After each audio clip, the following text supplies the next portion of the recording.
Mon nom c'est Dom Barbin, je suis accompagné de Rosiane Arsenault et bienvenue dans le direct d'Alloprof tout le monde. Si tu viens de te joindre à nous, on est dans la grande révision finale pour les élèves en secondaire 2 pour l'épreuve uniforme de français du ministère. Et avec moi, Rosiane, qui, en vue des examens, est là pour vous aider à mieux comprendre toutes les notions qu'on va aborder. Et pendant les prochaines minutes, on va réviser les trucs de pro pour être bien préparé pour l'examen. Et si vous avez des questions au courant du direct, écrivez-les dans la section clavardage, dans le chat, et on va tenter d'y répondre. Donc là, il faut savoir par contre qu'il y a certains types de questions auxquelles on n'a pas le droit, nous, de répondre. Pas qu'on n'aimerait pas, c'est qu'on ne peut pas. On suit les règles après tout. Voici des exemples. Si vous nous demandez « Pouvez-vous m'aider à trouver… » Je ne sais pas pourquoi vous parlez de même. Désolé, mais ça va être votre voix en ce moment. Comment je vous imagine, c'est ça. Pouvez-vous m'aider à trouver les infos importantes dans le texte 1, s'il vous plaît? Même si tu as dit « s'il vous plaît », bien essayé, mais on ne peut pas.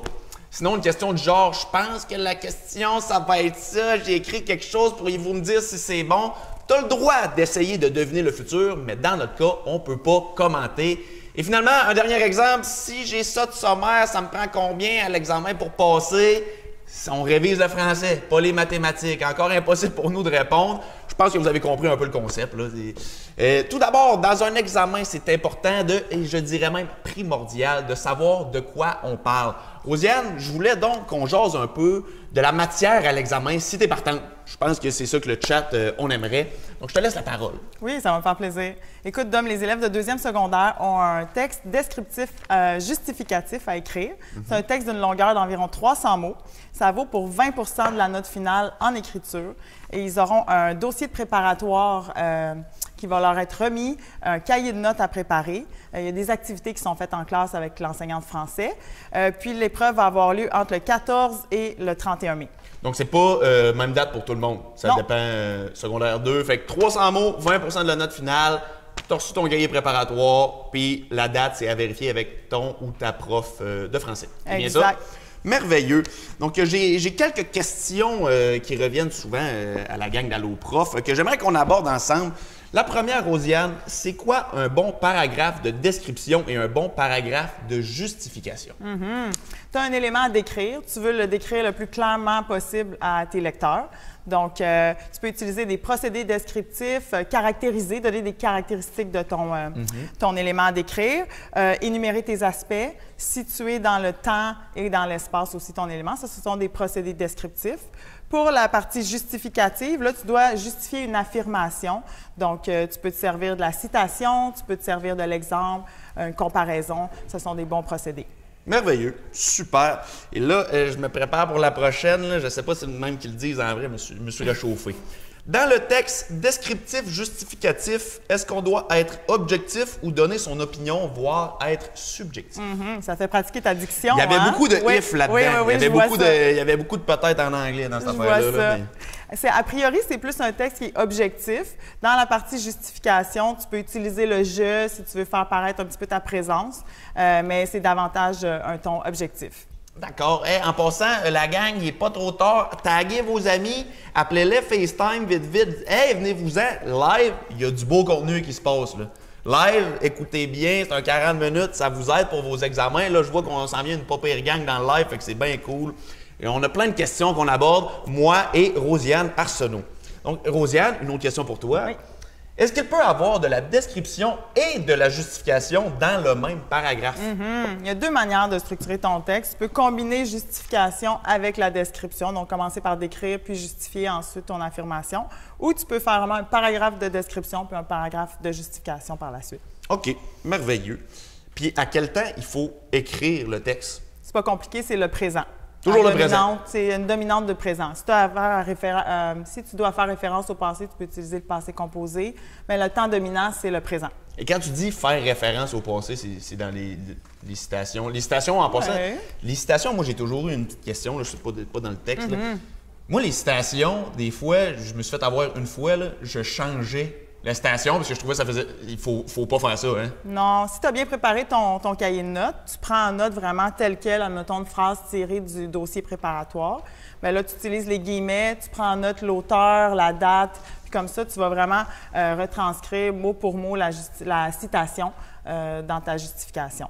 OK. Fait qu'on laisse ça tel quel, on commence pas à toucher. Puis c'était quoi déjà le petit truc pour raccourcir? Tu sais, mettons, moi, des fois, je citais comme je faisais ma citation, mais là, c'était ce que je voulais dire était comme au début puis à la fin, puis entre les deux, c'était comme un 50 mots par rapport que je voulais pas mettre dedans. Qu'est-ce que je fais à ce moment-là, mettons? C'est une bonne question. Tu commences, tu ouvres tes guillemets, commences la première partie de la citation, tu mets une parenthèse, tu mets des points de suspension, les 3 petits points. C'est ça. Ouais, okay, tu mets tes 3 petits points, tu fermes la parenthèse, puis tu mets le dernier bout là, qui est important pour toi de ta citation, puis tu fermes tes guillemets. Puis la parenthèse, mettons, c'est-tu les parenthèses rondes ou comme sur Internet? Là, je pense que les deux sont acceptés. Les deux sont acceptés? Oui, on appelle ça des crochets ou des parenthèses. Les deux sont acceptés. OK. Fait que ça nous permet... Parce que est-ce que les mots dans la citation sont comptés dans le 300 mots? Ça compte. OK. Mais est-ce que la fameuse stratégie de me mettre toute la citation, c'est pas recommandé, I guess? Bien là, c'est comme un effet courte pointe, tu as comme plein de citations, mais tu peux perdre le fil conducteur de ton texte. Donc, c'est mieux d'avoir un texte bien cohérent, bien structuré, qui suit la consigne, que de bourrer ça de citations, puis là, on perd un peu le fil. Ce que toi, tu veux dire, puis c'est juste un collet de citations. On va le sentir en lisant, ça va te faire perdre des points. Je pense que oui, hein? Ça va faire perdre des points en plus? Ben oui, ça va nuire à la cohérence. On s'en tient au nécessaire de la citation, pas tomber dans le superflu. Exact. All right. Un gros merci. On va poursuivre. Est-ce que je vais être pénalisé si une des deux parties, justificative et descriptive, est plus longue que l'autre? Bien, s'il y a une petite différence, c'est pas dramatique. Mais si tu as vraiment une disproportion puis une grosse partie de description avec une très petite justification, ça va nuire au respect de la situation de communication. C'est le critère 1. Donc, on veut respecter la tâche d'écriture puis avoir de l'équivalent. Un équivalent entre description puis justification. Ouais, viser l'équilibre. Hein? Oui, mais ça, c'est bon dans tout en passant. Pas juste dans un texte de français. L'équilibre, la gang. C'est bien important. Exact. Dernière question pour toi avant qu'on passe au prochain volet, Rosiane. C'est quoi le niveau de vocabulaire attendu pour l'examen? On vise un niveau standard, une variété de langue standard, donc un vocabulaire précis. Tu as lu des textes du dossier préparatoire, tu peux t'inspirer des mots qui ont été utilisés, des mots précis, justes. Donc, ce n'est pas un exercice de style nécessairement poétique, mais tu ne parles pas non plus comme si c'était le vendredi soir à une partie de hockey. Tu comprends?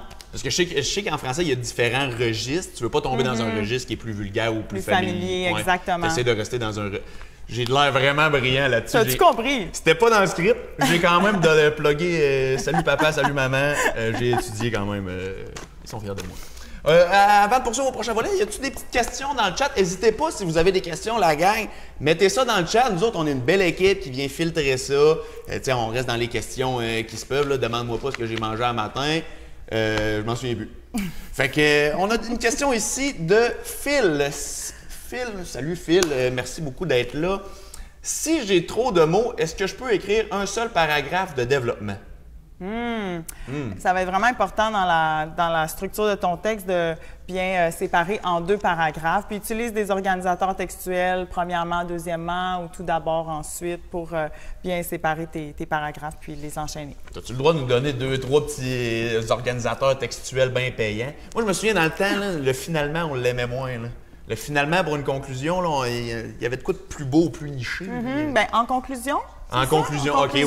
Ça pourrait être bien pour commencer ton paragraphe de conclusion. C'est très clair, c'est très... Ça va être une conclusion, ce qui s'en vient. Tu commences pas ton premier paragraphe par en conclusion, c'est plus mollo, je pense. En effet, par ailleurs, de plus, ça peut te permettre d'ajouter des nouveaux éléments. Par ailleurs, ailleurs avec un S, hein? Toujours. Ailleurs, toujours avec un S? Oui, c'est invariable. Par ailleurs, toujours avec un S, la gang. J'ai aussi la question de Sophie. C'est quoi une bonne idée pour un sujet amené? Bien, écoute, avec le sujet amené, Sophie, tu veux situer ton lecteur dans le temps, dans un contexte. Hein? Donc, tu peux utiliser un repère culturel, quelque chose de l'actualité pour interpeller ton lecteur. Puis, tranquillement, c'est comme un entonnoir, tu vas l'amener vers ton sujet posé. Puis, tu peux utiliser aussi un sujet divisé pour annoncer ce que tu vas dire dans chacun de tes paragraphes. Une petite idée courte, si tu veux. C'est facultatif, le sujet divisé. Tu n'es pas obligé, Sophie, de l'utiliser. OK. Merveilleux. Puis, est-ce qu'on passe au prochain volet ou on reste ici? Je pense qu'on a le temps pour une petite dernière question dans ce volet-là. Allons-y pour celle-là, tiens, je l'aime bien. Comment peut-on faire des liens entre les idées de façon efficace? Bien, Bien, si tu penses que tu vas avoir de la difficulté à faire des liens entre tes idées, je te suggérerais au moment de préparer ton cahier de notes de te faire une petite section avec des organisateurs textuels, des marqueurs de relations.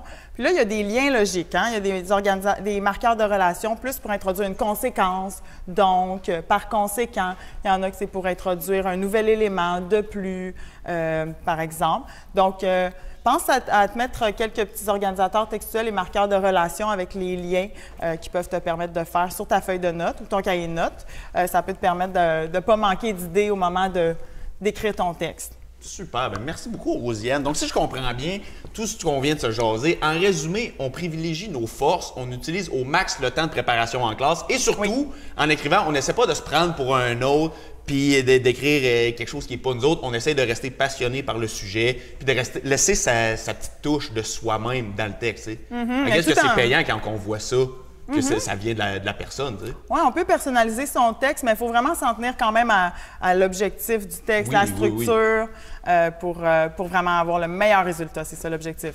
Super. Bien, merci beaucoup. Donc, pour ceux qui viennent tout juste d'arriver, bienvenue sur la plateforme d'AlloProf. On est en live. On parle de l'examen de secondaire 2 de français qui s'en vient. Moi, Dom Babin et Rosiane Arsenault, on est là pour bavarder des questions, discuter avec vous aussi. Si vous avez des questions concernant l'examen qui s'en vient, posez-les dans le chat. Puis nous autres, on est là pour y répondre. En ce moment, pas une affaire de swipe, de préenregistré. On est là en live. On attend après vous autres, là. On fait ça pour vous autres. Fait que jasez avec nous autres, posez vos questions. Là, on va enchaîner avec le prochain volet. Maintenant qu'on a jasé du contenu du texte, c'est quoi les essentiels à retenir avant l'examen? C'est comment qu'on arrive bien préparé. On a ressorti les questions qui ont été le plus souvent posées à AlloProf concernant cet examen-là. Donc, Rosiane, j'en ai quelques-unes pour toi. Comment peut-on bien se préparer pour comprendre le sujet et savoir de quoi on parle? La clé, c'est vraiment les activités du dossier préparatoire. Les activités préparatoires, la lecture du dossier. Là, si tu commences à lire ton dossier puis tu vois qu'il y a des mots que tu ne comprends pas, il y a des idées dans les textes que tu ne comprends pas, laisse pas ça comme ça. Fais des recherches, essaie de comprendre de quoi il s'agit. Va voir dans le dictionnaire, par exemple, pour vraiment t'assurer que tu comprends bien le contenu des textes, parce que c'est de ça que tu vas devoir parler dans ton texte à toi. Donc, ça, c'est vraiment essentiel là, pour la préparation, puis savoir quoi dire, puis pas avoir le syndrome de la page blanche, au moins avoir des idées. Donc, si ta feuille de notes est bien préparée, ou ton cahier de notes plutôt bien rempli, plusieurs idées, des citations, tu as bien fait ton travail en amont, tu vas être prêt le jour J. La préparation à Get, j'ai l'impression, c'est un élément clé aussi. Plus tu es préparé, plus tu as de chances de bien performer, de bien réussir ton... Connais-tu le proverbe, si tu échoues à te préparer, tu te prépares à échouer? Attends, répète-la en regardant direct dans celle-là. Là. J'ai l'impression que c'était bon, ça. Hein? Vas-y, Rosiane, c'est bon, ça. Tu n'oublieras jamais ce proverbe-là. Si tu échoues à te préparer, tu te prépares à échouer. Avez-vous entendu ça? Encore une autre petite chose. Je ne veux pas faire peur à nos élèves, mais je veux vraiment mettre l'accent sur le fait que la préparation est cruciale. Oui, mais ça, c'est dans tout. C'est pas juste à l'examen, c'est dans la vie en général. Mais là, on s'en tient à l'école. On s'en tient à l'école, mais c'était une très belle parole d'une femme de sagesse, Rosiane Arsenault. Wow, je sais pas si c'est toi qui l'as pensé, celle-là. Non. Okay. Je devrais citer ma source, mais... Oui, tu devrais citer ta source, mettre les guillemets, tout ça. Oui, quand je travaillais dans un restaurant, le patron du restaurant disait toujours ça pour qu'on mette bien la salle en place. Donc, plus on est prêt à accueillir les clients, plus on va passer une belle soirée. C'est très bien dit, c'est ma source. Merci, Rosiane, c'est très apprécié. J'ai une question ici de Sarah Am 9. Donc, peut-être Sarah Amélie. Sarah Am 9. J'ai une question pour l'examen. Allons-y comme ça. J'ai une question pour l'examen pour les secondaires 2. Est-ce qu'on peut apprendre un texte et après, on l'écrit? C'est interdit dans ton cahier de notes, Sarah Am 29, de préécrire des parties de texte. Donc, tu as le droit d'avoir une phrase complète seulement si c'est une citation entre guillemets. Donc, tu vas te faire retirer ta feuille de notes si au moment de la vérification, ton prof voit que tu as commencé à écrire des bouts de ton texte. Donc, c'est vraiment interdit, je te le recommande pas. C'est une très bonne question. En passant, on tient à le mentionner, il n'y a pas de mauvaise question. Il n'y a pas de questions niaiseuses. Je sais que ça sonne cliché. Il y a toujours quelqu'un de vieux qui dit « Ah, il n'y a pas de mauvaise question. » C'est sûr qu'il y a un prof qui t'a dit ça à l'école. Mais moi, je suis jeune, puis je vous le dis, il a raison. Il n'y a pas de mauvaise question, il n'y a pas de question niaiseuse. Ce qui est niaiseux, c'est de ne pas poser la question. Puis après ça, tu restes dans le doute longtemps. Puis je sais que je sonne comme un vieux monsieur ou une vieille madame prof, là, mais c'est pas... je vous le dis, c'est vrai. Posez les questions, il n'y en a pas de mauvaises. Ici, j'en ai une justement de Eric. Est-ce que c'est grave si j'oublie de faire un plan? Écoute, Eric, si tu poses la question, c'est parce que ton prof t'a sûrement dit plusieurs fois que c'est important de faire un plan. Pourquoi? Parce que ça va t'aider à penser aux idées que tu veux mettre dans chaque paragraphe, puis à bien les structurer, à bien les organiser en avance. Quand on ne fait pas de plan, ça arrive qu'on commence à écrire notre texte, puis on perd de vue notre fil conducteur. Puis on commence à s'égarer un peu. Puis ça se ressent au moment de lire le texte d'une personne qui n'a pas bien planifié. Prends le temps de faire un plan, au moins note tes idées et dans quel ordre tu aimerais les mentionner, avec peut-être une citation, qu'est-ce que tu aimerais utiliser comme procédé. Comme ça va être une bonne manière d'augmenter tes chances de réussite, puis de moins perdre de temps un peu plus loin. Tu vas mieux gérer ton temps, ça va mieux se passer par la suite. Super. J'en ai une autre pour toi, Rosiane. Qu'est-ce qui arrive si je me fais prendre avec du matériel non autorisé? Tu pourrais avoir 0. Tu pourrais avoir 0? Ben, en fait, tu vas avoir 0. Mais il y a peu de chances que ça arrive parce que tu vas te faire vérifier ton matériel à l'entrée à l'examen. Donc, oui, vérifie. On va regarder là, si tout est conforme. Ils prennent ton dictionnaire et ils font ça de même pour checker s'il y a pas de... Exactement. Donc, ça ne devrait pas arriver, mais essaie-toi pas. Je pense que c'est ça le truc, c'est pas trop mettre d'efforts sur essayer de tricher puis mettre ces efforts-là sur bien réussir l'examen. Ben, c'est ça. Toujours quelqu'un de trop créatif dans ton groupe, il flex à avoir trouvé un truc. Arrête. C'est pas cool de tricher en passant. Ben non, puis tu sais, quand on y pense, Dom, je veux dire, toutes les ressources d'Alloprof, toutes nos capsules qu'on a créées, c'est vraiment pour aider les gens à se préparer. Donc, tu as tout plein d'outils à ta disposition. Il y a le clavardage, tu peux poser des questions avant l'examen. Donc, attends pas à la dernière minute pour te préparer. Puis, utilise tous les outils qu'on t'offre, notamment avec le site d'Alloprof. C'est plus facile de réussir que de tricher. Citation, Dom Babin, moi qui viens de l'inventer sur le spot. La sagesse. Je sais pas si c'était aussi sage, mais bon. J'en ai un autre pour toi. Comment devrait-on diviser notre temps pendant l'examen? Là, on est en deuxième secondaire, on a 3 heures. Donc, ben là, je vais te donner des grandes lignes, mais c'est vraiment ajusté selon chaque personne, selon combien de temps ça nous prend environ pour chaque étape. Mais normalement, on pourrait recommander 30 minutes pour vraiment bien comprendre la consigne d'écriture, préparer ton plan. Après ça, tu peux passer à l'écriture de ton texte peut-être 1h30 environ. Peut-être que ça va aller un peu plus vite. Garde-toi du temps pour la révision du texte. C'est vraiment le moment où tu vas détecter tes erreurs, tu vas les corriger. Là, focus-toi sur tes 3 erreurs les plus fréquentes pour être sûr d'aller maximiser ton temps. C'est vraiment important le moment de la révision. Là, tu corriges tes fautes. Puis là, ça va être le temps de remettre ça au propre, à l'encre sur la version finale du texte. Donc là, garde-toi au moins 30 minutes, 45 minutes si possible. 30 minutes, ça devrait suffire. Puis là, porte attention. Fais pas des fautes en retranscrivant ton brouillon. Il y en a qui font ça. Tu as fait une faute, puis tu l'as mal corrigé, tu as remis au propre. C'est ça. Tu corriges la faute dans ton brouillon, mais tu copies ton texte avec une faute. Souvent, c'est des fautes que tu sais toi-même que tu Non, fait que un petit jus, là, mets-toi un petit peu de...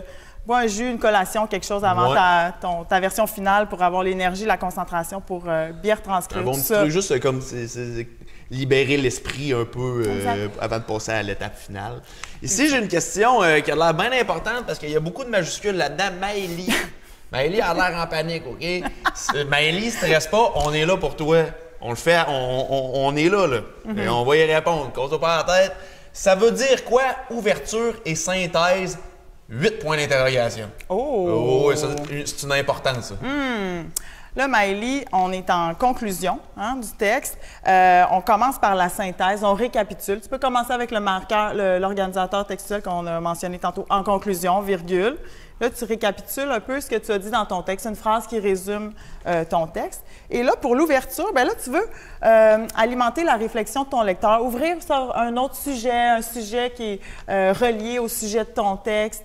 Donc, c'est là que tu vas faire ton ouverture. Donc, il serait maintenant intéressant de faire telle chose ou d'aller examiner tel sujet ou quoi que ce soit. Donc, tu ouvres pour comme faire un prolongement à ton texte. Super. Et quand est-ce qu'on peut se préparer en fait? Quand est-ce qu'on peut se préparer? Quand est-ce qu'on peut se préparer? Bien, écoute, en deuxième secondaire, la préparation se fait en classe. Donc, tu vas recevoir ton dossier préparatoire, tu vas avoir des activités préparatoires à faire en classe et tout va se passer en classe avec ton enseignant. Donc, tu suis ses consignes, puis après ça, bien, il y a la préparation dont on a parlé dans les capsules, par exemple, faire du sport la veille, bien dormir, ce genre de choses-là qui est un petit peu extérieur à la préparation même du cahier de notes. Mais donc, tu te prépares à partir du moment où tu as ton dossier préparatoire, puis tu suis les consignes de ton enseignant. Et puis, qu'est-ce qui arrive, mettons, on n'a pas terminé de préparer notre cahier de notes.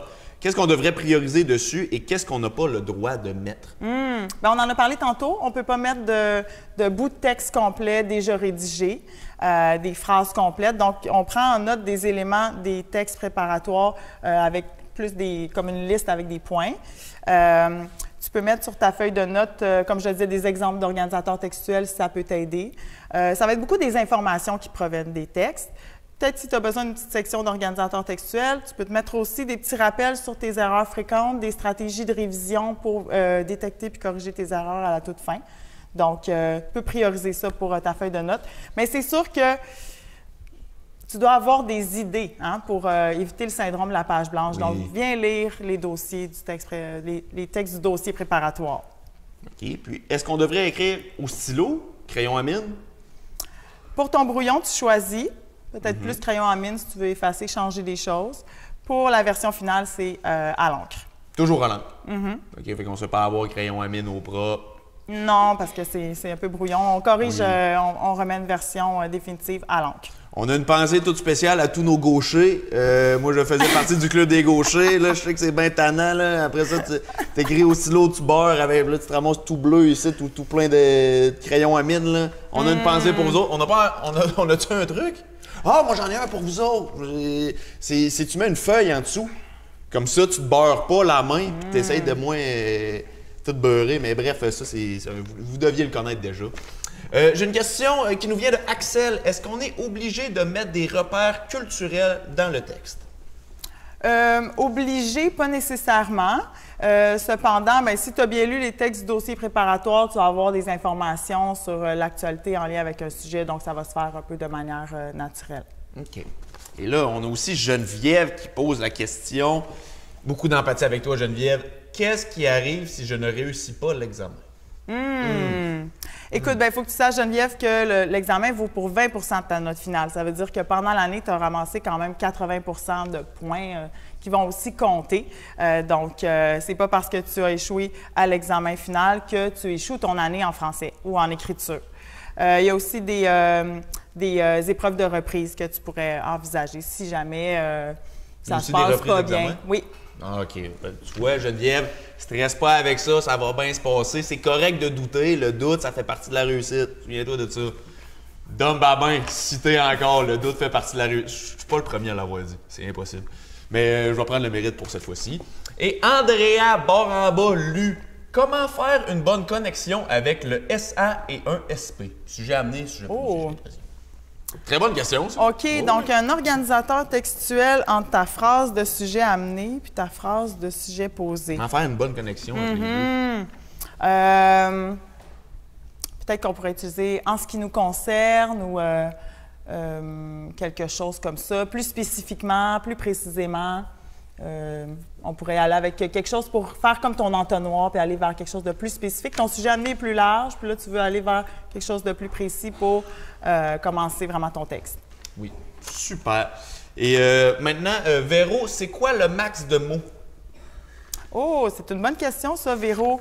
Écoute, on vise le 300. Il doit y avoir une petite marge là, pour aller un peu plus haut. Mais il ne faut pas oublier que, Véronique, si tu mets plus de mots, ça te fait plus long à réviser, plus long à écrire. Tu as plus de chances de faire de fautes. Donc, je te dirais vraiment d'essayer d'aller vers de la concision. Si tu vois que tu as écrit dans ton brouillon 350-400 mots, essaie de réduire au moment de le réviser avant de le mettre au propre pour juste resserrer un petit peu. Il y a peut-être des phrases inutiles ou des phrases qui répètent la même idée. Super. Donc là, on pitch plein de contenu. On vous rappelle, la gang sur les plateformes d'Alloprof, moi-même, Dom Babin, Rosiane Arsenault, bienvenue à tous ceux qui viennent d'entrer dans le live. Invitez vos amis, clavardez avec nous autres en direct. On répond aux questions pour l'examen de français secondaire 2, l'examen du ministère. C'est en ce moment, là. Et là, on a quelques questions qui s'en viennent. Juste pour faire un petit recap de tout ce qu'on vient de discuter. En gros, pour réussir cet examen-là, il faut travailler fort et intelligemment. C'est pas fou, là. Divise ton temps, envoie la rondelle dans le fond du filet, prends le temps de bien préparer ton cahier de notes. On est d'accord, la gang, je pense on a bien compris cette partie-là. Là, je vois le temps qui avance et le direct tire bientôt à sa fin. Avant de terminer, j'aurais aimé qu'on fasse une petite révision en rafale, des petites questions en rafale de tout ce qu'on a jasé puis ce qu'on aurait pu oublier. Donc, allons-y. C'est comme une petite course, mais on écoute bien, ça se passe bien. Qu'arrive-t-il si je n'ai pas le temps de retranscrire mon brouillon au propre? Ah ben on l'a dit, ça, c'est faut que tu trouves une manière de le faire. Donc, peut-être écourter ton brouillon, aller vers le propre, il faut que tu te gardes au moins 30 minutes à la fin. Là. Tu vois que ça fait 2h30, il reste 30 minutes, va vers ton propre rapidement. Parce que c'est que la version finale qui est corrigée. Il n'y a pas d'affaire de ils vont aller checker le brouillon, c'est que le propre. Exactement. Je me souviens de ça, la gang, que le propre qui est corrigé. Les citations sont-elles incluses dans le nombre de mots? Oui. Les citations sont incluses? Oui. OK. Merveilleux. Puis même si on fait le bout avec les points de suspension qu'on avait parlé. Exactement. Super. Mais encore une fois, on essaye de pas trop mettre du superflu parce que ça t'enlève la place et du temps pour mettre tes vraies idées à toi. Ben, j'ai bien aimé ta question à ce sujet-là de comment réduire ta citation pour juste garder les bouts qui sont pertinents pour ton texte. Donc, utilise, comme on disait, les crochets ou les parenthèses avec les points de suspension, c'est parfait. Je pense que c'est ça. As-tu des trucs un peu spéciaux pour m'aider dans ma rédaction? Dans la rédaction, c'est pas la mienne. As-tu des petits trucs à toi, correction, brouillon? Oui, bien c'est ça. Je parlerais peut-être plus de la phase de révision, là, qui est vraiment révision-correction, qui est vraiment importante. Il y a différents trucs que tu peux utiliser. Il y a le truc du pointeur dont j'ai entendu parler. Donc, tu prends un crayon ou une règle, puis là, tu y vas mot par mot vraiment pour porter ton attention sur chacun des mots. Ça peut être une bonne idée. Une idée aussi que j'ai souvent entendue, c'est l'idée de lire son texte à l'envers. Donc, ça peut avoir l'air drôle un peu comme idée, mais ça te permet de te détacher du sens de ton texte pour te focaliser sur l'orthographe, la syntaxe, la ponctuation, ce qui fait perdre beaucoup de points souvent quand il y a des erreurs. Donc, tu lis la dernière phrase, puis tu remontes comme ça tranquillement vers la première en portant attention à l'orthographe, les signes de ponctuation, la construction de tes phrases. Ben oui, ça permet de bien se concentrer sur l'orthographe plus que sur le sens du truc. Exactement. Que tu as déjà fait plusieurs fois. Exact. Souvent, quand on lit notre propre texte, on est comme emporté par le sens, puis on perd de vue la manière d'écrire les mots. Je te donnerais peut-être un dernier conseil. Des fois, on essaie d'utiliser des méthodes un peu imposées, des méthodes qui sont très longues pour l'autocorrection. Vas-y avec tes 3 erreurs les plus fréquentes. Okay? Ton top 3 des erreurs les plus fréquentes, puis essaie d'utiliser des stratégies pour ces 3 erreurs-là. Donc, souvent, quand on réduit ces erreurs-là, quand on se focus là-dessus, on réduit significativement notre nombre d'erreurs. Super. Et là, j'ai mon chum Vincent ici, là, mon ami Vincent. Comment, Vince? S'il te plaît, Vince. Allez, Vince. J'ai encore un anglicisme. Désolé, la gang. Vincent, pour ou contre réviser la veille? Se préparer la veille. Bien, c'est sûr que là, moi, je te dirais contre. Hein? C'est sûr, on l'a dit tantôt. Je pense que tout le monde ici est d'accord. Ben oui. C'est pas une bonne idée. Vincent, fais pas ça. Bien, en fait, tu peux le faire, mais il ne faut pas que ça soit le seul moment où tu te prépares la veille. Oui, donc, oui. Tu peux repasser ton cahier de notes la veille, puis continuer si tu veux préparer ça. Mais en deuxième secondaire, je pense que tout reste à l'école. Donc, normalement, tu n'as pas accès à tes choses à la maison. Donc, mais si tu veux te repasser des règles, etc., aller faire des jeux sur Alloprof ou des exercices interactifs, tu peux la veille. Mais fais pas juste ça la veille. Hein? Mais mettons, là, je donne le bénéfice du doute à Vince parce que je le vois pas. Il disait pour ou contre réviser la veille, mais peut-être que justement, il s'est vraiment beaucoup préparé avant, bien préparé, puis arrive la veille, l'anxiété qui embarque. Qu'est-ce que tu fais dans ce temps-là? Est-ce que tu te retournes dans tes livres pour essayer de bûcher quelque chose que ça fait 3 semaines que tu as... Peut-être c'est dans ce sens-là qu'il disait. Peut-être que je t'ai porté de mauvaises intentions. Vince, je suis désolé si c'est ça. Je comprends. Bien, à ce moment-là, c'est peut-être mieux de prendre un peu de distance, réduire ton stress en allant faire de l'exercice, par exemple. La fameuse marche qu'on parlait. Ben oui, marcher au parc, relaxer un peu, prendre un bon bain. Ça va peut-être t'aider à mieux te préparer. Moi, j'ai aussi Léa, ça ou ça. Écrire pour soi ou écrire pour le lecteur du texte? Bien, selon toi, Dom. Pour le lecteur du texte. Exact. En humour, tu ne fais pas le spectacle pour toi, tu le fais pour ton public. Toujours pour le public. C'est la même chose. C'est pour eux que tu fais ça, tu livres quelque chose, tu donnes quelque chose, tu donnes ton idée vis-à-vis ça. Fait que c'est pour le lecteur. C'est pas pour toi. Tu peux t'écrire un journal intime. T'as le droit, ça, Léa. T'as le droit en masse de faire ça. T'sais. Mais pas à l'examen du ministère. Pas à l'examen du ministère. Les secrets, garde ça pour toi. Lisa veut savoir phrase courte, simple ou longue affirmation complexe? C'est une très bonne question, ça. Oui. J'aime ça. J'aime pas dire aux élèves de raccourcir au maximum leurs phrases, mais c'est vrai qu'au moment des examens ministériels, des fois, ça peut être plus sécuritaire, disons, pour utiliser le mot français, d'avoir des phrases plus simples pour éviter de s'embourber un peu dans des phrases complexes qui pourraient être difficiles à comprendre, qui pourraient avoir des erreurs de subordination, etc. Donc, vas-y quand même avec des phrases qui sont claires, assez simples, concises. Ça peut être un petit truc gagnant. Oui. Et maintenant, j'ai Justin, vrai ou faux? Un texte, c'est un peu comme une recette de cuisine. Mais c'est sûr qu'il y a une structure à respecter. Il y a des ingrédients. Hein? On a parlé tantôt. OK, c'est dans ce sens-là qu'il a dit. On a des ingrédients. Tantôt, on a parlé des procédés descriptifs ou justificatifs. Donc, c'est des bons ingrédients à inclure. Mais tu peux le personnaliser aussi. Comme en cuisine, tu peux ajouter un petit peu de chili là, pour si tu veux mettre un peu de piquant. Donc, mets ta touche aussi dans ton texte, ça va le rendre plus intéressant.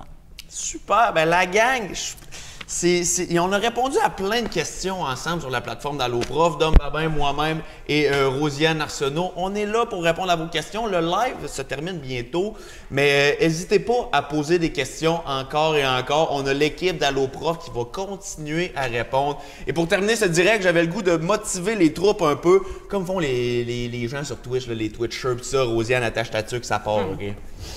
La gang, un examen, c'est un examen. Ça ne détermine pas qui vous êtes. Vous tombez, vous allez vous relever. Tout ce que vous pouvez faire à partir de maintenant, c'est braver la tempête. Il n'y a pas de navire sans vent, puis il n'y a pas de surf sans vague. C'est dans l'adversité qu'on trouve réellement nos limites. Les records ne sont pas battus dans une zone de confort. Et comme a déjà dit un joueur de hockey une fois, tu manques 100% des tirs que tu ne tires pas. Cité Michael Scott, cité Wayne Gretzky. Shout-out à la référence. Tu dois connaître tes forces, tes faiblesses, parce qu'au final, c'est seulement toi qui peux faire la différence dans ta préparation.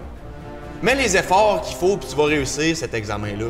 Et tout le reste dans ta vie, tout part de toi.